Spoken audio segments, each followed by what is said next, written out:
धन्यवाद बघेल साहब। हमारे ओबीसी एडवाइजरी काउंसिल के सेक्रेटरी और अधिवक्ता और आज की इस कन्वेंशन का आइडिया देने वाले। आज हमारे बीच में बहुत ही खुशी की बात है कि हम सब ओबीसी जिनकी तरफ बड़ी उम्मीद से देखते हैं, हमारे प्रेरणा स्रोत सचिन पायलट जी उप मुख्यमंत्री रहे जो राजस्थान के, हमारे बीच में मौजूद हैं। हमारे बीच में बघेल साहब तो हैं, साथ में एआईसीसी की सेक्रेटरी हमारी सुभाषिनी जी जो गुजरात की प्रभारी हैं, हमारे वकील साहब खोवाल साहब, जाहिद भाई, अंबिका जी और रोहित प्रताप जी, और मेरे सामने मैं आप में से ज़्यादातर के चेहरे पहचान रहा हूँ, आपके नाम जानता हूँ, और आप सब ओबीसी के लिए लड़ने मरने वाले मेरे साथी, आप सबका आज इस कन्वेंशन में स्वागत है। और एक बात मैं और कहूँगा कि सचिन जी हमारे बीच में बैठे हुए हैं, सुभाषिनी जी हमारे बीच में बैठी हुई हैं, और मेरा ये सौभाग्य रहा है कि इन दोनों के पिता जो थे राजेश पायलट जी के साथ मैंने बहुत काम कर रखा है। यशपाल जी जानते हैं, सामने बैठे हुए हैं, और तमाम उनके चुनावों में भी मैं जाता रहा। और शरद यादव जी जो जिनको मैं अपना राजनीतिक गुरु कहता हूं, और मैं एक बात बड़े दावे से कहता हूं कि मंडल आयोग की सिफारिशें अगर इस देश में लागू हुई तो उसमें शरद यादव जी का बहुत बड़ा योगदान रहा। तो उनके साथ ही मेरे लिए भी सौभाग्य है कि मैं सचिन जी और सुभाषिनी जी के साथ काम कर रहा हूं।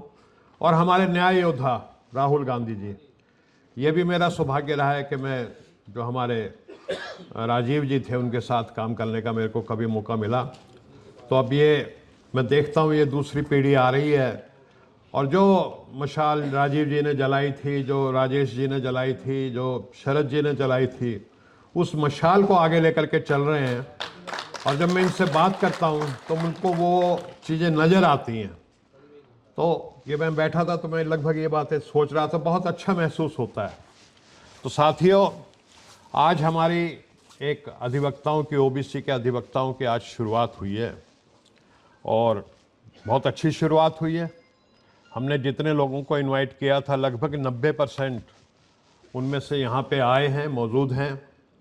और क्योंकि ये शुरुआत है तो शुरुआत तो ऐसे ही होती है, बीज से होती है। लेकिन अगर बीज को उसका ध्यान रखा जाए, उसको प्लांटेशन किया जाए, पानी दिया जाए, खाद दिया जाए, तो वो एक वट वृक्ष का रूप लेती है। और मुझे पक्का यकीन है कि आज जो शुरुआत हुई है, हमारे अधिवक्ताओं ने, आपने शुरुआत की है, ये आगे चल करके बहुत ही दमदार और बहुत ही शानदार आंदोलन बनेगा वकीलों का। और इसका फायदा, इसका लाभ हमारे देश के जो पिछड़ा वर्ग के हैं, हमारे साथी हैं, करोड़ों की संख्या में, जो हमारे 70, 80, 90 करोड़ जिनकी आबादी बताई जाती है, उसको मिलेगा। क्योंकि जो वकील भाई हैं हमारे, वो लड़ने वाले लोग होते हैं, और वो कोई तलवार या भाला से नहीं लड़ते, कोई पिस्तौल और बंदूक से नहीं लड़ते, किसी अस्त्र शस्त्र से नहीं लड़ते। वो काला कोट पहन करके, हाथ में कलम लेकर के, और कानून और तर्क के तीर कमान से लड़ते हैं। तो हमारे वकील भाई, अधिवक्ता आजकल ज़्यादा पॉपुलर शब्द हो गया है, लेकिन क्योंकि जिस उम्र का मैं हूँ, हम लोग बचपन से वकील कहते रहे हैं।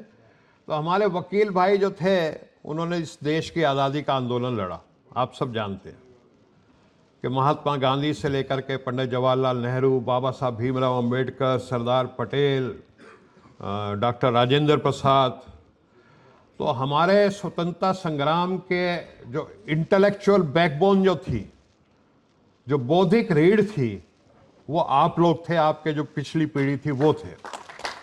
और आप लोगों ने ये लड़ाई को जीता, पूरे देश को दिशा दी। आपने नेतृत्व किया इस स्वतंत्रता संग्राम का, और उसके बाद जो संविधान बना, जो महात्मा जी ने कहा, बापू ने कहा कि संविधान बनाने का जिम्मा भीमराव अंबेडकर जी को मिलना चाहिए, क्योंकि वो कमजोरों के दर्द को समझते हैं। वो उसमें नेहरू जी का भी योगदान रहा, पटेल साहब का रहा, डॉक्टर राजेंद्र प्रसाद जी, सबका योगदान रहा, और बहुत अच्छा संविधान बना। लेकिन उसके बाद जो यात्रा शुरू हुई, और अगर मैं ओबीसी के हिसाब से देखूं तो ओबीसी के हिसाब से वो यात्रा, संविधान तो बहुत अच्छा बन गया, उसमें 15(4), 16(4), 340 भी डल गए, लेकिन यात्रा बहुत अच्छी नहीं रही।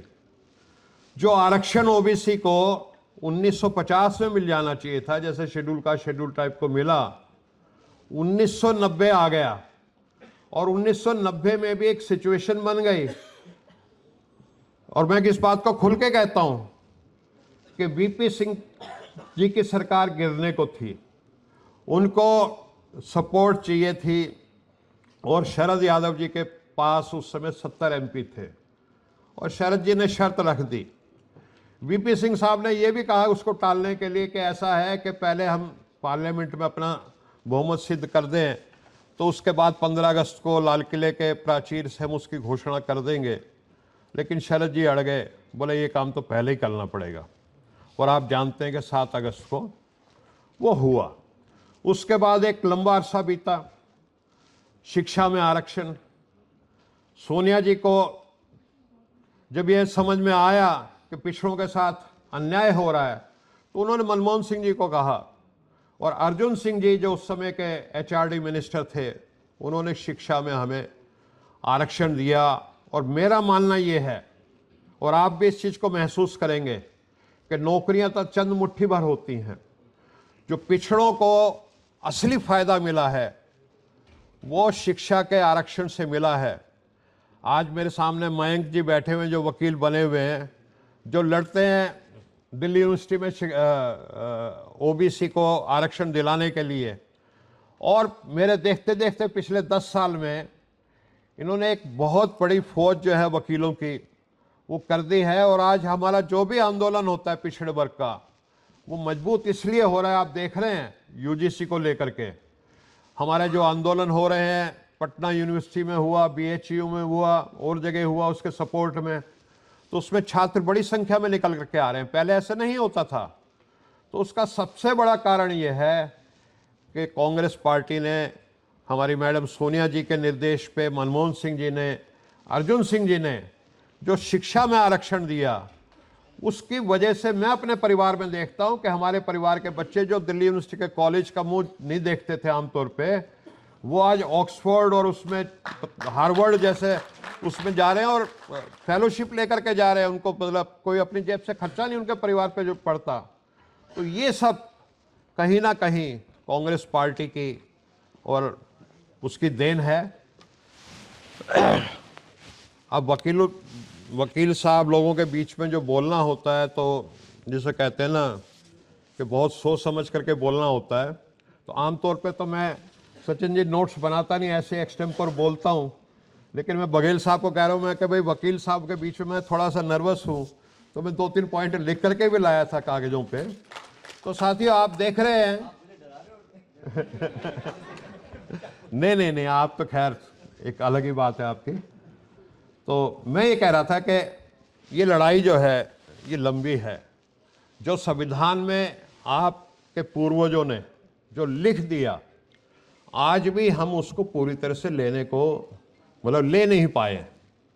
चाहे वो क्या कहते हैं, जमीन अधिग्रहण का मामला हो, एक हमारे साथी वकील ने उठाया था, उसको हम इसलिए नहीं ले पाए हैं कि हम जुडिशरी में, या जो वकील जो हमारे भाई हैं हमारे ओबीसी के, वो ओबीसी का जो हमारा वर्ग है वो कमज़ोर है।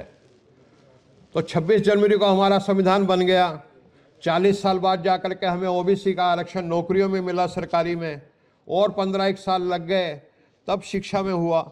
लेकिन आज हमारे लिए बड़ी सौभाग्य की बात है कि हमारे जो नेता हैं न्याय योद्धा राहुल गांधी जी, वो इन सब चीज़ों के प्रति बहुत सेंसिटाइज हो चुके हैं। और जिस जोरदार आवाज़ में उन्होंने जातीय जनगणना की बात को उठाया है, जिस जोरदार आवाज़ में जितने भी पेंडिंग मुद्दे हैं ओबीसी के वो उठा रहे हैं, चाहे वो आरक्षण की बात हो, आबादी का अनुपात में जितनी आबादी उतना हक की वो बात करते हैं, चाहे वो 15-5, बहुत कम लोगों को मालूम है कि कांग्रेस पार्टी ने जब ये शिक्षा में आरक्षण लागू किया था तो उसमें निजी शिक्षण संस्थानों में भी आरक्षण का प्रावधान था। हम में से बहुत लोग नहीं जानते इस बात को, और वो मामला कोर्ट में अटक गया और आखिर में 29 जनवरी 2014 को ये मामला जो था कोर्ट में फाइनल फैसला आ गया कि निजी शिक्षण संस्थानों में भी जो कांग्रेस ने आरक्षण दिया है वो क्या कहेंगे, अगर लीगल भाषा में कहूँ, कि जायज़ है, सही है और संविधान के अनुपात में अनुसार है।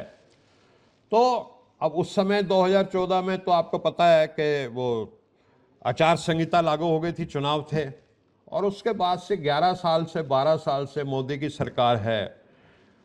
सुप्रीम कोर्ट से पास है, एक जरा सा एक लेजिस्लेशन पास करना है पार्लियामेंट से, और ये सरकार उसको नहीं होने दे रही।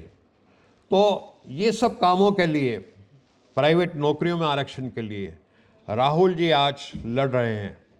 और मेरे को इस बात का दुख है जो सुभाषिनी जी ने भी कहा कि हमारे जुडिशरी में जितनी तादाद में हायर जुडिशरी में जजेस होने चाहिए, राकेश जी ने भी कहा, उतनी तादाद में नहीं है, ना सुप्रीम कोर्ट में है ना हाई कोर्ट में है। और आज सुबह की मैं एक ट्वीट पढ़ रहा था सचिन जी, एक लाइव लॉ इंडिया करके जो कानून के बारे में ट्विटर पे और एक वेबसाइट है जो कानून की जानकारी या फैसलों की जानकारी देते हैं, उनका एक ट्वीट पढ़ रहा था, आज सुबह की बात है ये, कि उसमें लिखा है कि supreme court and high court जजेस appointed since 2021 from upper caste law ministry tells parliament, कितने कि लगभग 80% जो हैं, जो जजेस पिछले 5 साल में अपॉइंट हुए हैं वो अपर कास्ट के हैं। ये पार्लियामेंट में सरकार ने कहा है और ये डूब मरने की बात है इस सरकार के लिए। तो आप कह सकते हैं कि बाबा साहब का कानून लागू हो गया, समता का कानून लागू हो गया, लेकिन जैसे कानूनी शब्द होता है एक डी ज्योर और एक डी फैक्टो। तो डी ज्योर तो हमारा संविधान लागू हो गया, लेकिन डी फैक्टो धरातल पे आज भी वास्तविकता में एक तरह से लगभग मनुवादी व्यवस्था वो चल रही है। तो ये कैसे ठीक हो गई? आप वकीलों को इसके लिए संघर्ष तो करना ही पड़ेगा, लेकिन मैं समझता हूँ जब तक ऐसी सरकार नहीं आएगी जिसके प्रधानमंत्री न्याय योद्धा राहुल जी हों, जब तक ऐसी सरकार नहीं आएगी जिसमें मंत्री हमारे सचिन जी हों और ये सब बैठे हुए इस रो में जो हों या आप जैसे हों, तब तक हमारे साथ न्याय करने वाला कोई हमें मिलेगा नहीं। तो इस उम्मीद के साथ कि जो आप लोगों ने कारवां बनाया है, ये कारवां अपनी मंजिल तक पहुंचेगा और वकील लोग जो लड़ाई लड़ते हैं उसमें हमेशा कामयाबी मिलती है। तो आखिर में मैं सिर्फ इतना ही कहूँगा कि इन अंधेरों में एक ना एक शम्मा जलाए रखिए और ये जो माहौल है इसको बनाए रखिए। एक किरण नूर की जुल्मात पे भारी होगी, रात उनकी सही, सुबह हमारी होगी और ओबीसी को उनका हक मिलेगा। धन्यवाद। जय हिंद।